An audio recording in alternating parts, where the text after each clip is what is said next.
the director of the English department. So everyone, please make sure that your mics are muted. And after our speakers, there will be a quick Q&A session where the questions will be submitted via Slido using the event code 58201 or via Zoom chat. So everyone, please make sure you indicate who your question is directed towards by placing the name at the beginning of the question. Okay, so first on the agenda is an introduction of the BRI Youth Group presidents, Heidi and Raymond. BRI Youth Group is a nonprofit founded in March 2020 under Bridge Road International Foundation. The youth group gives students the chance to utilize their talents, abilities, and leadership to serve the local community. Because of the pandemic, hospitals have been in need of protective equipment such as face masks for the past few months. To help provide support, a group of over 10 student volunteers worked together to hand make 400 face masks and 400 nurse caps out of cloth, as well as thousands of face shields. We sent the equipment to over 20 hospitals, including Washington Hospital and Santa Clara Valley Medical Center. And in addition, we provided lunches for hospital workers through the Food of Love Day. Thanks, Heidi. So we have been working diligently on helping the community by not only creating face masks for doctors on the front line, but also by starting programs to help students whose educations have been affected by the lack of resources. We offered more than 30 classes in the subjects of English, math, computer science, music, and art, and we have over 50 teachers who are very willing to help the students. We also have over 200 students from different states as well as from outside the United States. And we assist any students who have special needs to make sure that it does not hinder their learning. If you have any questions about either joining as a student or volunteering opportunities, please visit our website, briyouth.org.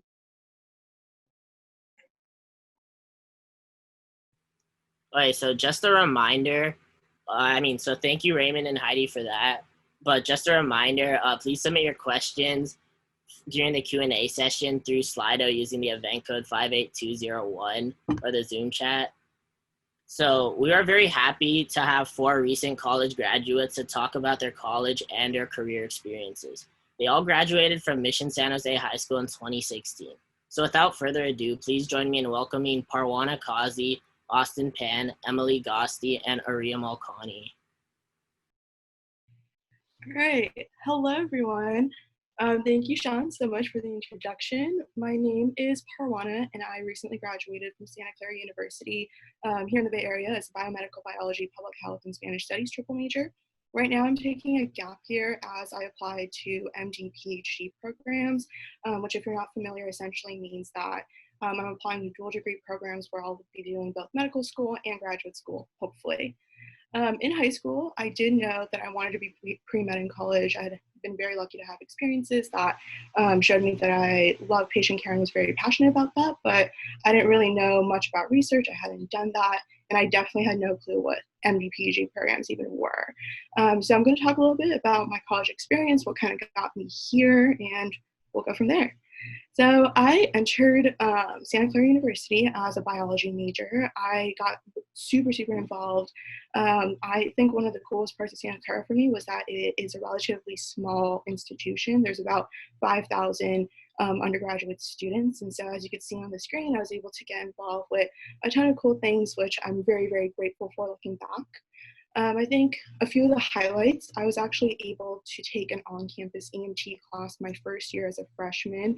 And the coolest part was that because it was offered through Santa Clara, the price was essentially subsidized. And so while I would have had to pay a lot of money if I had taken it elsewhere, I was able to take it for essentially free, which I'm so grateful for. It was an incredible experience going through that training.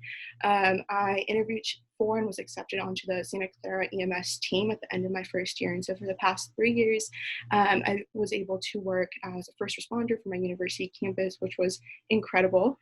I also, my first year, got involved with SCOPE, which is a program that's based out of Stanford University, but it's open to all students living in the Bay Area, whether in undergrad or just recently graduated, taking gap years. And SCOPE essentially allows students to volunteer in the emergency department of Santa Clara Valley Medical Center, which is the safety net county hospital for the county of Santa Clara. And so I was really lucky because the hospital was only like 3 minutes away from where I lived on campus. And scope was actually what first introduced me to this idea of public health. I didn't really know what that was going into college, but Santa Clara Valley Medical Center sees a very unique patient population because it is a county hospital, it's a public hospital. And for me, that was a huge wake-up call because before that, I had this very naive impression of medicine being something that always saved lives. But that's when I realized that unfortunately, there are incredibly detrimental fissures in the healthcare system as it is today that disproportionately impact vulnerable populations. And so I started taking public health classes at my university. I was so lucky to find two incredible mentors who were renowned public health leaders nationally.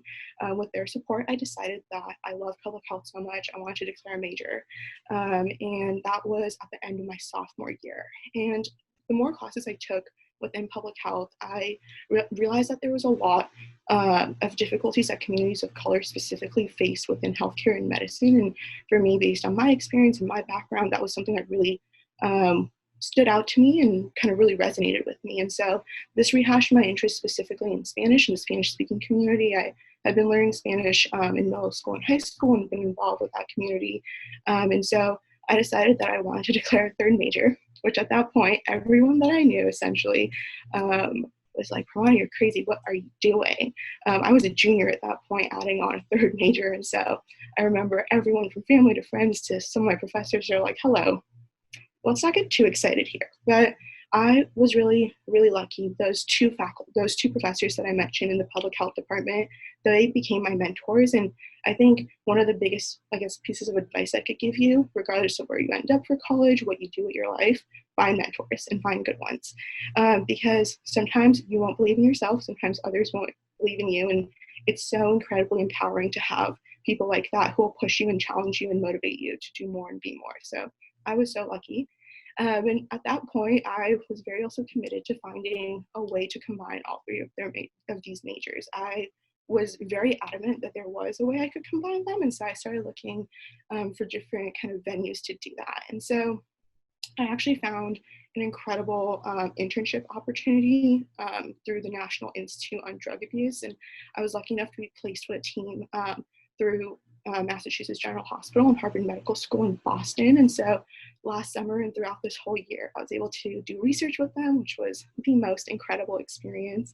And the team does a lot of health disparities focused work. And so this was kind of exactly where my passions were, and this was pretty much the intersection that I've been looking for with the three majors that I was pursuing. And I think working as an EMT and working as an ED volunteer showed me that I love patient care. I love that individual aspect of medicine, but I also this research opportunity solidified my love for research.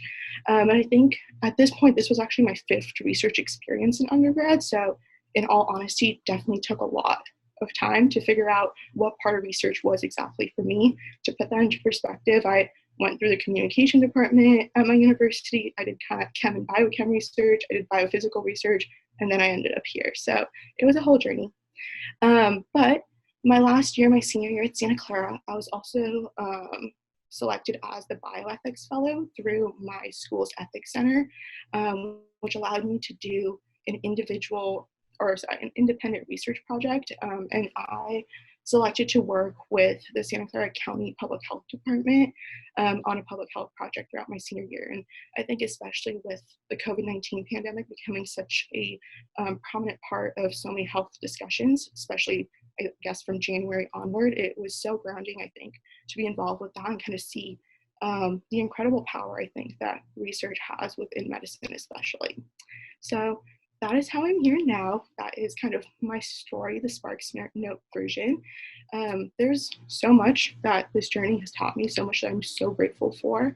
And so I'll end this with, I guess, 3 pieces of advice that I hope is useful to someone somehow. First of all, looking back to high school, I really wish I did more things off campus. I was really lucky to be involved with leadership and sports and clubs on campus at Mission San Jose High School, but I didn't really venture off outside of that high school bubble. And so looking back, I wish I did, especially maybe I would have found out that I loved research way earlier on, which would have been really cool. But yeah, that's definitely something to keep in mind, I think, because there's so much to learn in the world, and your high school campus only offers so much. The second piece of advice might look different considering we're in the middle of a global pandemic, but as far as is possible, I can't emphasize the importance of actually getting to know the schools you're considering. Santa Clara for me was not at the top of my list. I actually was very much committed to going to a whole other school on the opposite coast of the US. But I went to Santa Clara for their admitted students day, and I fell in love with the people there, the faculty, the students that I met, the staff. Everyone was so welcoming and supportive, and there was just this feeling that I hadn't had at any other university that I visited. So that was really important for me, and I highly recommend if you are able to do that, whether it's online or in person, depending on what happens. And then in college, I wish someone had told me this. I heard a lot of people say it's really important to say yes a lot because there's so many experiences to take advantage of, especially early on. And I'm really glad I did do that.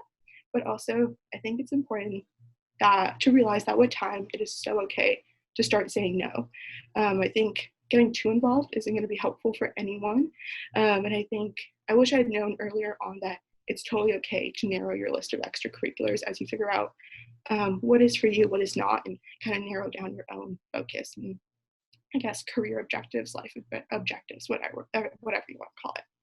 So that is essentially all from me. This is all obviously only my story. This is the only story I could speak to. So these are my 2 cents. Please take it with a grain of salt. But next up, you'll be hearing from another student who's gone through his own unique pre-med experience, Austin Pan, who'll walk you through his journey at UCSD. Take it away, Austin. All right, thanks, Pawana. So my name is Austin. I am a recent graduate from UC San Diego. I graduated with a degree in human biology and a minor in global health, which I actually picked up my last year. So I guess I can summarize my journey. I went through high school pretty certain that I was going to do biology. I was very set on that. And the pre-med side was an option for me at the time. And so I applied to all my colleges with a bio major. And when selecting colleges, I got to agree with what Prawana said. It's very important to see the colleges that you're considering and which ones you want to go to. I ultimately picked UC San Diego because I visited and the campus, took a tour, saw everything, and I just kind of fell in love with the whole place, which is ultimately why I selected UC San Diego. After attending college, my first year, I really decided to kind of branch out, try out a lot of different things. I tried dance, I tried music clubs. I even tried archery just for fun my first year. And that's also something I'd really encourage once you get into college your first year is really just go at everything with 110%. College is like a very unique experience. It's one of the 4 years where you have so many options available to you. My second year is when I really solidified the activities I wanted to do, as well as I kind of, over the summer, I volunteered at a hospital, and that ultimately really, at Washington Hospital back here actually, and that really ultimately solidified me wanting to go into medicine. So my second year, I actually joined UCSD Dragon Boat, and that was something that I stuck with for all the rest of my time in college. That was really one of the defining experiences of my college experience. And actually joining Dragon Boat happened completely on a whim, but it's one of the best decisions I made. And that's also why I encourage you to just try things that you never thought you were going to do. I'd never thought I'd do Dragon Boat ever. And it turns out some of my best friends I made were from there. And I actually learned a lot of lessons just about life in general from Dragon Boat. At the same time, I started applying for research positions, and I started working in a metabolic lab on campus. I stuck with that for about 1.5 years. And so in terms of research too, I'd really say like the path to research is definitely something you want to explore a lot before you go through. So I kind of sort of made the mistake of jumping onto the first lab that I thought that offered me a position. And I didn't really research that one as much as possible. It was definitely a great experience, but ultimately I wasn't given as much autonomy as I wanted. And I think that's definitely something you want to consider if you're considering doing research. Really think about what you want, and don't just hop onto something just because you think you have to do it, or because it's like it's the first thing you've been offered. Take some time, figure out what you want. If you want to try it out, definitely try it out first, but don't be afraid to change and go into something else. I was definitely afraid of switching positions, which is why I just stuck with my lab for about a year and a half. And throughout my third year, I mostly stuck with trying to build my academic strength and really preparing for the MCAT, which is the big med school's admissions test. But in the spring quarter of my third year, I actually took a class called Language, Culture, and Education. And that really kind of opened my eyes to a lot of the structural inequalities that exist in the US. This was specifically about the education system, but I began thinking about how that might apply to the US healthcare system and how that might apply to medicine in general. And that class really exposed me to and kind of got me thinking about how to identify structural determinants and how to figure out these solutions using structural solutions instead of individual solutions. Going off of that, I decided to minor in global health because I figured that having a kind of global perspective on medicine and as a whole would expose me to more of these large-scale social determinants of health rather than the individual determinants. And that's definitely something that really shaped my future career. A lot of what I'm applying to med schools right now, I'm applying to a lot of dual degree programs that offer Masters of Public Health. Because I initially thought, being a physician meant being the best and just knowing the most medical information, and that was it. But through my minor in global health, a lot of these classes sort of exposed me to all the structural determinants that can affect a person's ability to even receive care. And that sort of taught me and made me realize that ultimately I want to use my knowledge to help address these structural factors instead of just providing individual care. As for some extracurriculars, I also played with the UCSD Chamber Orchestra all 4 years in college, and I highly recommend when you're in college to find hobbies that aren't just completely focused on what you want to do as a career. College itself can be pretty stressful, and the rest of your career is potentially be pretty stressful too. You want to find something that can really round you out and give you something to relax. That's also something that I really recommend if you're in high school too. Pick up a hobby. As bad as it sounds, it looks good on college apps, but it's also just really important for you to kind of look after your mental health. You need something that'll allow you to de-stress from everything. You don't want to always just be focused on getting into a college and always just focus on grades, because that's ultimately not very healthy. And the burnout is definitely something that I've seen happen to a lot of people that don't have something to help them de-stress. Let's see. My fourth year, I shadowed an orthopedic surgeon, and I also started volunteering in a hospital. And those definitely helped me solidify my desire to become a physician. Really seeing that surgeon, how that surgeon really restored life to a lot of his patients. It was an orthopedic surgeon, and seeing how some of their basic mobility kind of was taken away and then given back by that surgeon really changed, really kind of inspired me. I saw a lot of these patients go in and come out completely different because just they had hope again that they could live their lives normally. And volunteering at a hospital also kind of showed me both the downsides and the benefits of hospitalization. And I got the chance to work closely with a lot of nurses, which is also important, I think, in developing a more rounded view of the healthcare system as a whole. Let's see. And so, yeah, I'm currently applying to medical school, and that's just sort of short summary of my journey to get to where I am right now. And so up next we have Emily, who will be talking about not pre-med, but computer science now. Hi, I'm Emily. I studied electrical engineering and computer science at UC Berkeley, and I graduated this May. And so a bit about my journey. So in early high school, I wanted to do biology, but I attended an engineering summer camp after my junior year in high school.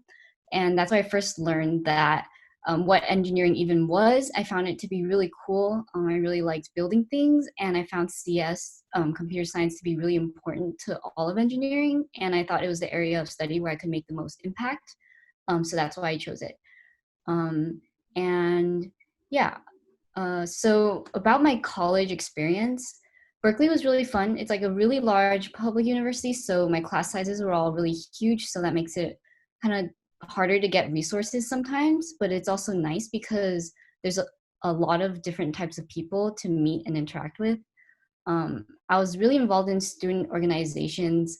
I hopped around between a lot of them in my first 2 years, and none of them really fit until I settled on one I really liked in my sophomore year, which is a design organization called Innovative Design, or NOD for short. So I did web design there, but it was really cool because people in that organization also did photography and graphic design. It was just like a way, like a creative outlet that was like not as technical as my major. And it was only till I joined this organization that I realized that I really liked web design. So I really encourage you to try a lot of new things outside of classes, because you can learn so much from being part of these groups, especially at a large university where there's all kinds of different groups that you can join. And I also really liked it because I could meet people outside of my major. Like in my classes, like the homework required a lot of collaboration. So I was with other computer science majors all the time. And in addition, the other computer science people in my major that I met in this club were pretty design oriented. So we had similar interests, which is hard to find in other places at Berkeley. So I did that throughout the rest of my college career. And I was also a TA, or teaching assistant, for this class called CS61C, which is our computer architecture class. And so I led weekly sections, office hours, and labs for this class. And it was really rewarding. I realized that even though I was hired as a TA, I didn't know too much above the surface level of that class, and I was forced to like learn a lot about it by being a TA. So I really recommend that, and it's really rewarding to help other students teach the class as well. It was a lot of work and a lot of time, but it was fun. And the last big thing that I did in college was I studied abroad. I studied abroad through the UC system, and I used this time to take classes that were entirely not computer science, so it was really cool. I studied like archaeology, Roman art and architecture, and the history of London. And this was like one of the best decisions of my college career, I think, since I love traveling and seeing the world, and I was like born and raised here in the Bay Area. I went to college here in the Bay Area, so like going to London was really convenient, or it was really nice, and it was really convenient to take trips to the rest of Europe. And it was also really it put me out of my comfort zone because I didn't know anyone when I got there. I was the only one, none of my friends went with me. So I got to meet other study abroad students from all over the world, and I made a lot of new friends that I still keep in touch with today. And so for my career path, I got a head start on my career because I applied in my freshman year of college for some freshman, sophomore only internships, computer science internships. So for example, Google, Facebook, and Microsoft have these. And I was lucky enough to land an internship at Google. And having Google on my resume really made it a lot easier to land internship interviews for the summer after freshman year. And so Google also sent the female interns to Grace Hopper, which is a conference for women in computer science. And it was there that I got my internship offer for Square. And so like between Google and Square, I had a lot of difficulty choosing which second internship to go to, because Google is really nice and I felt like it was such a big company, like one summer wasn't enough to explore it. But Square, I ultimately decided on Square because it's a completely different company and I felt like I could just learn more from going there. So yeah, I decided to see what it was like at a new company. It was really nice. It was really different being at a much smaller company. I felt like the internship experience was a lot more personalized. We got a lot of special intern Q&As with the execs at Square, including Jack Dorsey, so that was really nice. And it was a lot easier to get to know the other interns because the intern cohort was only about 20 to 30 people, whereas at Google, I believe it's like thousands. And I felt like my project had a lot more impact. So that's why in my third internship, I also decided to go for a smaller company or a company that wasn't as big. I went to Stripe, and they're like a online payments processing company. And I interned there because I'd heard about their high bar for engineering, and I knew there were a lot of really smart people who worked there. And when I interned there, I just really fell in love with the people. And they're all really willing to help, and the culture was just great. So I decided to go back, and that's where I work now. So when choosing a company to work at full time, I optimized for career growth, and I felt like the people there were smart and the most willing to help and mentor others, especially people starting out their career. So that was like the place for me. So after 4 years of college, things that I would have done differently in high school or college is I wish I took more classes outside of my major. I did a lot of computer science. I was pretty interested in bioengineering, but I sort of overloaded myself with extracurriculars, and I just never had time to pursue those classes that were outside of computer science. So I really wish I had prioritized that and like learned a little like some other subjects. And also some semesters I was just way too busy. I overloaded myself. I did some research for a year because I felt like it looked good and I had to, but I really didn't like it, and I was already like way too busy during that year. So I sort of overloaded myself when I didn't have to. So that's another piece of advice I have, which is you should cut down on doing things that you don't like and just focus on what you do like. And yeah, I guess that's it for me. And on to the next speaker, Aria. Yeah. Hi, I'm Aria. Yeah, I was a computer science major at UIUC, but I think like to kind of go over like my experience and how I ended up there, it's easier to start in high school. So for me, at least, it started where like I grew up in Fremont, went to Mission, and I felt like I was surrounded by a lot of people in software engineering. And so I always felt like people were telling like, oh, you might enjoy this, but I didn't really know what it was. And Berkeley offers this really cool program where in high school you can go over there and take courses over summer.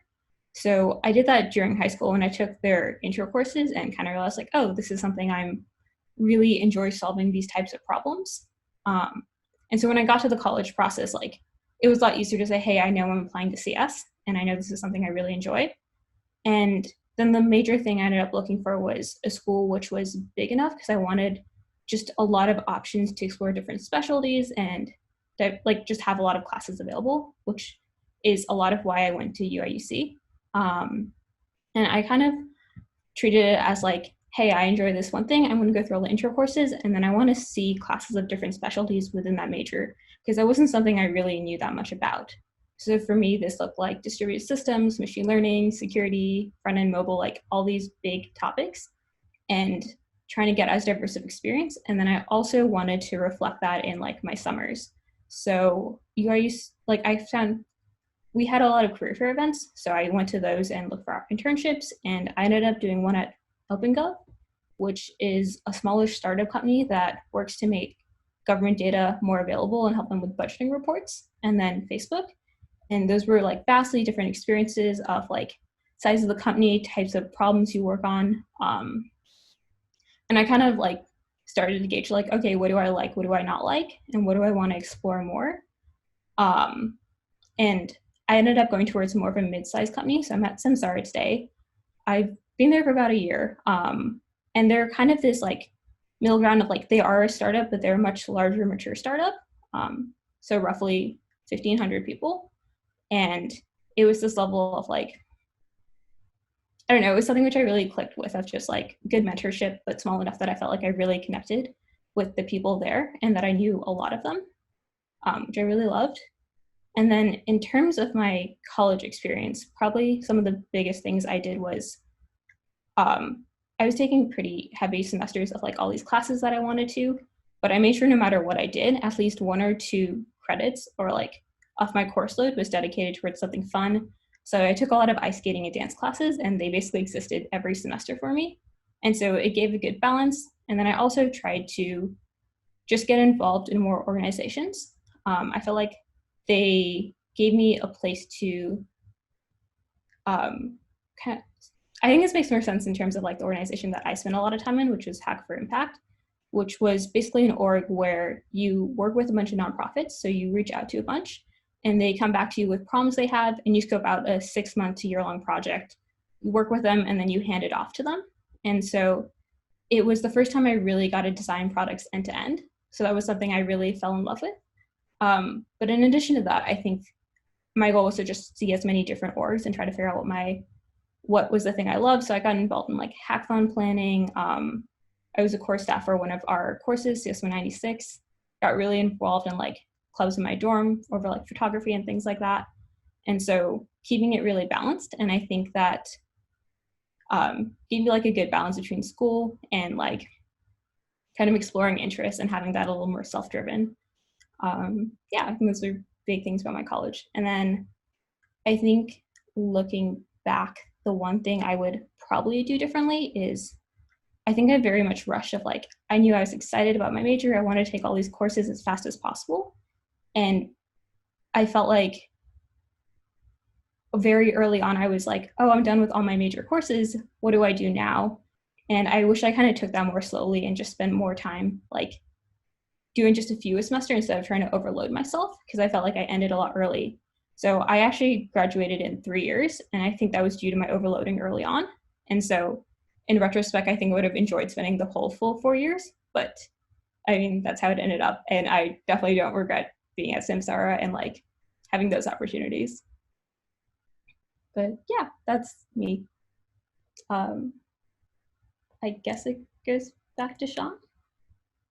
Yeah, thank you. So right now we're gonna move on to the Q&A session. So thank you again, Parwana, Austin, Emily, and Aria for sharing your guys' experiences. So now remember to submit your questions via Slido using the code 58201. And I'll also send a link in the chat so everyone can view it. But right now we can start on the first question, which is for everyone. So, we can just go in the order we presented in. So Parwana, you're up. Sure. I unfortunately actually had a research, opportunity lined up for my gap year that I was really excited about, which unfortunately got indefinitely postponed, which in my head means it got canceled. So that is unfortunately a downside to that, but I'm still looking for new opportunities, so I'm excited to hopefully find something where I could honestly just be useful to the community that I'm living in right now, given everything that's going on. I think tips or tricks with like networking and relationship building. I was really nervous to do this as a high schooler, but I think I'm really thankful for college because it kind of pushed me out of that or into this like uncomfortable zone. But just cold emailing people or just reaching out to people, it's incredible how willing people are to help out.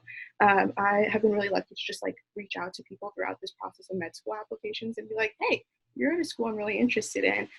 What's your experience been like? Could you tell me more about things you're enjoying, things that are difficult for you? So I think it's really amazing just seeing how awesome people are sharing their experiences. That's not to say you will always be successful in that, but I think just reaching out, especially now that a lot of things are online and you don't have that face-to-face interaction, I think is a valuable kind of way to approach it.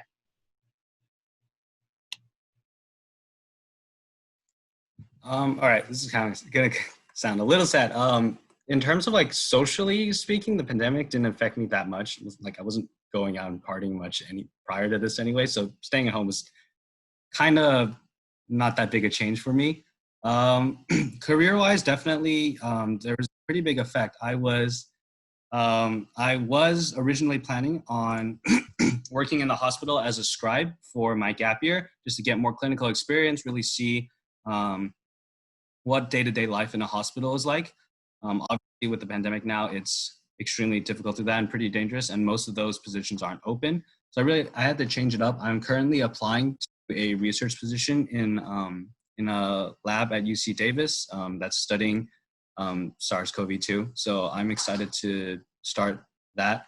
In terms of maintaining networks or building new relationships in college, I think I kind of took having friends for granted in high school. So going into college was a pretty big like shift for me. I would say, to kind of build relationships, I really had to learn this lesson that like Parwana said, it's okay to cold email people. The worst thing they can say is no. And I think a big part of going through college was realizing that like, hey, no is okay, or just no response is fine. That's the worst that can happen. If you cold email a professor for a research position, if you cold email them to just talk about something that they're looking into or a class that you thought was super interesting that you wanted to discuss with them about. Joining organizations is definitely, I would say, one of the best ways to build new relationships, both professional organizations that might be related to your career and just random organizations that you think might be fun. In college, everyone's kind of looking for a friend, and it's definitely very hard to reach out, but there's also so many more opportunities, I think, than there are in high school.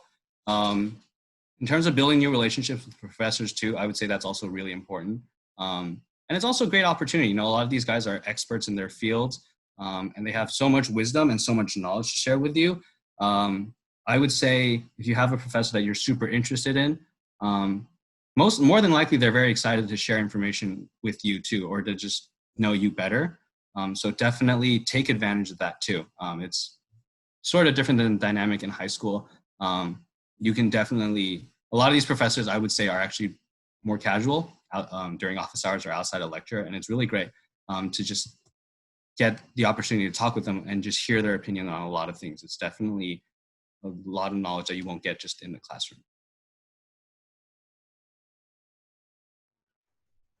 Yeah, so for career-wise, the pandemic, it's actually funny because I was going to start working at Stripe in August, but it actually got moved up because of the pandemic. Because I guess like a lot of the new grads who were going in like just had nothing to do at home. So they like moved up a bunch of our start dates, which is actually pretty nice because I can like stay at home and like get paid. And I was like pretty lucky, I think, to not have my offer rescinded because I think a lot of companies have been doing that for new grad offers recently as well. So yeah, I guess like the pandemic has like made me start working earlier. And tips or tricks to maintain networks and build new relationships. I've been doing this with a lot of like coworkers and some friends where like I set up recurring meetings. And I've only started doing this recently. Like for the first like few months of the pandemic, I was sort of just like not really talking to anyone. But yeah, I was joined a really new team in Stripe, and they were going really fast. And I was pretty much the newest member for a while, and I was the second person to join in like during the pandemic, and we were all remote starting from March. So I've never seen any of my teammates in person, and that makes it really difficult to build relationships with your team when you're only seeing them through a screen. So what I did when I first joined was I just dropped calendar invites in every single person's calendar, and like everyone accepts. It's like really nice to know that like people are actually really willing to help and like get to know you as a person. So yeah, like I'd say just take the initiative. Don't be afraid of like just asking for some time, because I feel like during the pandemic, like everyone has some time to like talk to you. Yeah. Kind of along those lines, like same thing of setting intentional one-on-ones or like intentionally setting up meetings with people you want to stay in touch with. And then for me and my company, I've been like setting up a lot of game nights with other people who are also new grads and trying to build a sense of community there, even though it's remote. And I felt like that's really helped in like building it. Like it just takes one person to start the effort, and a lot of people appreciate it. Yeah. All right, so we're gonna move on to the next question. So,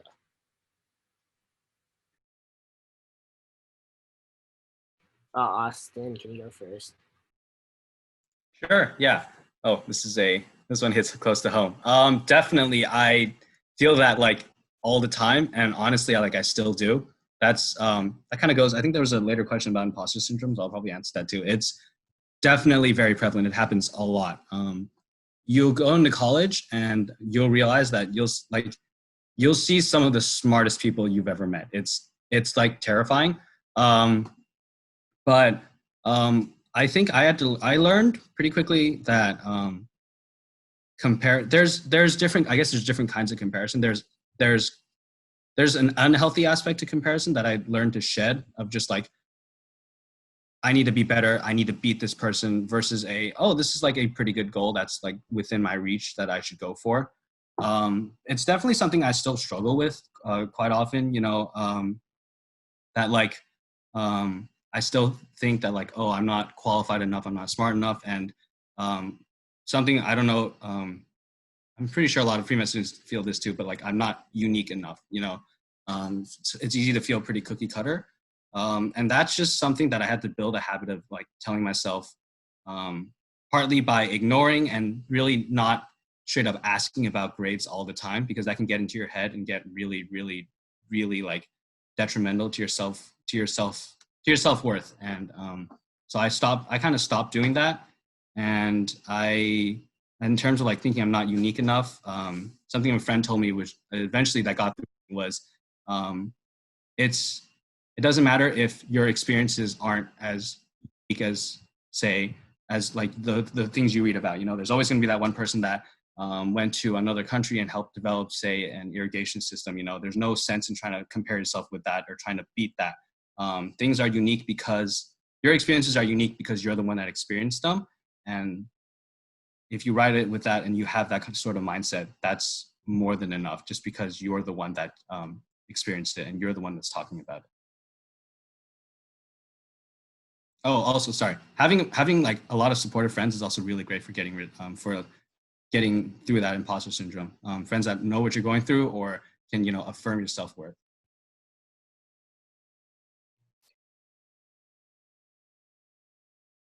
I completely second everything that Austin said. I think also, like for me, I'm Middle Eastern, and going through 4 years of college now, I do not share a single class with another person that looked like me. So I think for me, there was very much this sentiment of, do I even belong in medicine? And can someone who looks like me and comes from a background similar to mine actually make it?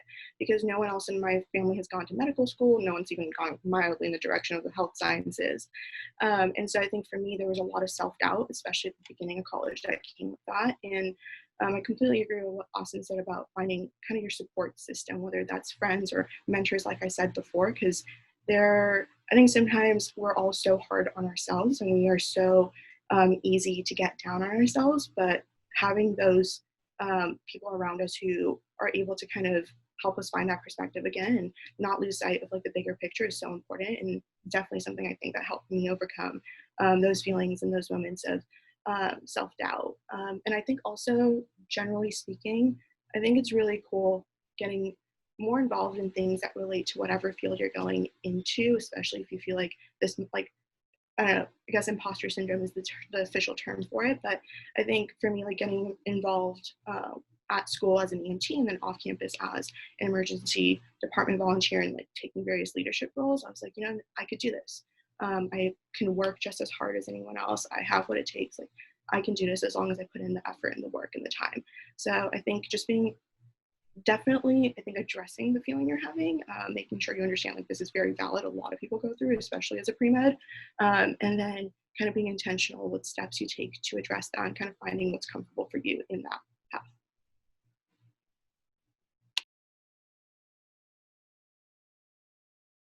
All right, so now we have a question for everyone.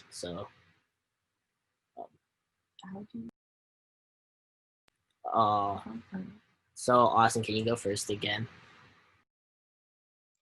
Yeah, so in terms of finding mentors, I kind of mentioned this earlier about building new relationships. Definitely just cold emailing professors in terms of mentors in terms of like professors, definitely just cold emailing them or getting to know the professors that you took classes with that you really enjoyed. Like I said, a lot of these professors have office hours that not that many people attend, and they're generally pretty thrilled to have a student come in and want to discuss things with them, and they're more than happy to impart their wisdom to you. Joining a lot of organizations too, a lot of say professional organizations, if that's what you're looking for. If you just want to mentor in life, just joining organizations that you just joining organizations just because you think it's fun. One of my mentors now was literally an alumni from UCSD that did Dragon Boat and also happened to be pre-med, also happened to be going to medical school. So I just, after joining Dragon Boat, just started talking to her really out of the blue. And so now she, like helps me a lot with the whole pre-med path. So a lot of these things are definitely, the opportunities are out there. And you just have to be very proactive to finding them. Just organizations, take any opportunity that comes up if you have them. Because again, the worst that can happen is they say no. And that's really very much not the end of the world. Parwana. I think this might sound cliche, but I think being yourself, I think if you go into any relationship hoping to get a mentorship or a relationship out of it, or if you go into any interaction with kind of this underlying goal that you hope to take away from it, I do think that in a way almost inhibits kind of the natural buildup of whatever that relationship is, and kind of makes it, in my opinion, and my experience, makes it more difficult to sustain. I think with like the most incredible mentors that I've had that like still help to this very day, like a few of them were like professors I had classes with, and I remember I literally would go into office hours because I had a question, and then I would end up staying there for like 2 hours just talking. And I think for me that was one of the best parts of going to a private school as well, just seeing how accessible those professors were, because I could stay in there for 2 hours and I could ask them for coffee, or I could go to lunch with them. And I loved that. That was one of my favorite parts of college. So I think just being yourself and just being very genuine in their interactions. I think it's really difficult to establish relationships if you go in with, I guess, a vision of what you hope for it to be. Emily, can you go next?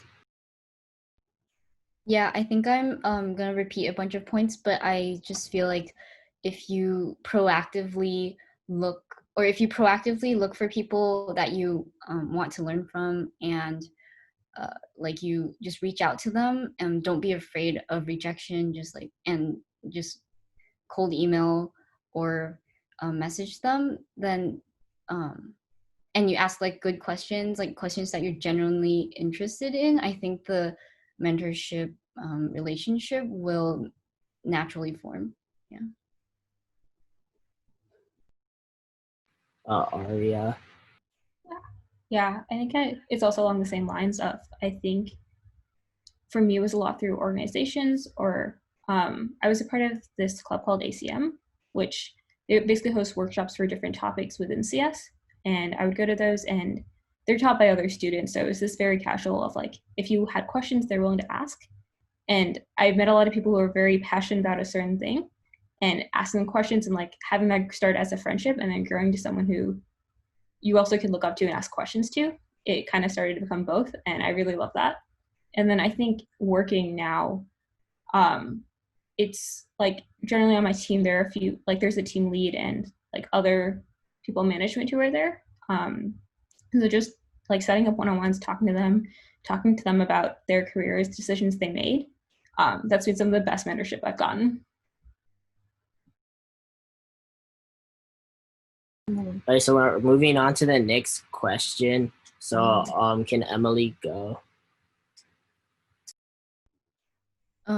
Yeah, so when applying to colleges, did you feel like you started CS too late? Honestly, I genuinely believe that you can sort of start anytime. I realized that in Berkeley, because it's easy to feel like in this like in this like environment in high school at Mission San Jose, it's easy to feel like you're always behind, and that people are always starting like learning things way before you. But when I got to Berkeley, I realized like a lot of people hadn't even done computer science before they stepped foot on campus. And I actually had a head start because I took AP computer science in my senior year of high school. And that was like my first exposure to computer science. And the people who, like a lot of people who started computer science in college, like there's some of the best engineers I know. They're really successful. And there's even people I know who like switch majors from other majors to computer science in the middle of college, like after sophomore year. So that counts as like kind of late. And they're still like doing really well and are really successful in getting jobs in the field. So I don't feel like I started CS too late. Yeah. So the next question has both Emily and Aria. So Emily, can you just continue on? Is it the programming language question? Yeah. So I feel like the base, like two really big languages that I want to point out would be like Java and Python. I just feel like those are just covered in like a lot of intro classes, and they sort of teach you the basics of computer science. But honestly, like once you learn a few languages, I think it's not too difficult to branch out and like just like pick up other languages. So like once you have like a coding background, I don't think it matters which language you really started with, because you'll be able to pick up other languages as well. And if you're building a product, I want to point out that JavaScript and like using some JavaScript frameworks like React, that's really useful, a really useful skill and like something that you'll definitely be using in like building some products.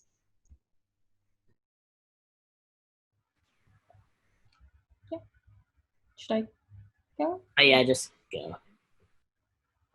Yeah. I think for me, the answer I'd give is along the lines of it depends what project you want to do. So like if you're interested in like you can definitely learn them as you go. But if you're interested in like a data visualization, I'd say go more towards Python. If you're interested in like a web dev, go more towards JavaScript, and try to just use technologies and like build a thing. I think like, especially for what you want to learn, it's easier to say, oh, I want to build this tool that I'm really excited about. How do I go about it? And then start exploring from there. All right, so the next question's for Parwana and Austin. So Parwana, could you go first? Yeah. So the question is, do you have any tips for handling the toxic pre-med culture? I think Austin kind of briefly touched on this in his previous answer, but I think this is much, much more difficult to do than say, but not comparing yourself to others, because I think in college you meet people from so many diverse backgrounds who grew up in different places, who went to different types of schools than you did, that did different things in high school. And I think not like learning not to compare yourself in an unhealthy way is so important. It definitely is something I think that develops with time and with a lot of intentionality behind it, but I think that's one of my biggest tips. And then the second, this is my own personal belief, so take it with a grain of salt, but I personally try my very best to stay away from Student Doctor Network and Reddit, a lot of places where at times there can be a lot of neuroticism and a lot of kind of this more, I guess, quote unquote, toxic culture, because I think at the end of the day, a lot of medicine is so much more about collaboration and teamwork, and that's something I've realized with time. I think, honestly, in my experiences, and maybe I've been very lucky in this way, I think it is a lot of collaboration and a lot of working with others, because that's the reality of healthcare is it's not a single man show, and it never will be. But I think there are obviously some bumps in the road to getting there, and there are definitely individuals you'll meet who will make it difficult in whatever that is, but I think not losing sight of that bigger picture and kind of helping yourself stay grounded amidst that is very important. Yeah. Oh, sorry. Yeah, so I kind of got to agree with Parwana. And for me, I think one of the biggest tips is what kind of friends you choose to surround yourself with. I was lucky enough that I really just found friends that didn't try and perpetuate that toxic pre-med culture. And if I found someone that kind of was cutthroat or had that stereotypical kind of arrogance or that toxic culture, I kind of just stopped interacting with them pretty quickly. The good thing about college is you meet so many people. It is totally fine that this is something I learned pretty late, but it's totally fine to just to just cut someone out of your life if they're just a negative influence on you. It's totally fine, and it's pretty healthy for you. Obviously, you can't do that all the time. Like Rawana said, healthcare itself is very collaborative, and you're gonna run into people that you don't agree with, people that you don't like, and part of kind of learning to deal with that culture was kind of me not necessarily learning to compromise, but knowing that I wouldn't perpetuate that culture if this was someone I had to work with that I couldn't immediately cut out of my life or just ignore. Kind of promising myself that I wouldn't perpetuate it, and if I could find some way to maybe change their mind or at least stop them from hurting others with that culture, that was something I also tried to do. But definitely, your friends, I think, are going to be a pretty big influence on how much that culture gets to you. All right, so we're going on to the next question for all of them, and then Austin, can you just continue on? Yeah. So I didn't really think about colleges for most of my life up until around college app season, junior year of high school. College was kind of a thing that was in the future. I didn't actively put a lot of thought into going like, oh, I'm going to go to this school. I'm going to go to this school. It was really, I'm going to say like the summer before junior year when I started visiting school that I was like, oh, okay, this is kind of real now. This is stuff I should kind of consider. And so I would say if I had a dream school, it was actually UCSD. That was when I actually visited. I went on a tour of like a bunch of different schools in SoCal, and UCSD was one of the ones that I visited. And just touring that campus, I really just fell in love with the whole campus. And so I guess that's like kind of the dream school I had growing up. I can't really see the question right now. I know there was a second part to it, but. So since we're running close to 8, we're actually going to have to cut some of the questions off. So yeah, sure. Okay, so we're gonna move on to the next one for Aria, but then this will most likely be the last question.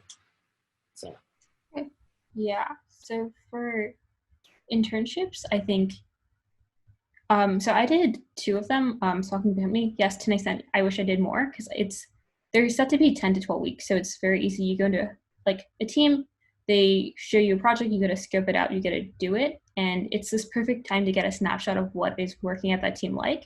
It's enough that you feel like you are part of a team, that you're like actively building a part of it, but like you aren't committed for a long time. So they were the right amount of time. I tried to spread them out between specialties. So my first one was big data and my second one was mobile dev. I wish I did more, but I think with the 3-year schedule, it's harder to fit another internship in. So I kind of just settled with 2. Yeah. all right, thank you. So that's all the time we have for today. So, but also for all the remaining questions, we will get the answers and email them out to all of you guys. So we make sure that like everyone gets an answer to their questions. So, but before we go, we want to remind you that there will be another session next Sunday at the same time with other college graduates to share their experiences with you about business and graphic design. So thank you again, Parwana, Austin, Emily, and Aria for sharing your guys' valuable experiences with us. And thank you everyone for attending. So see you guys next week.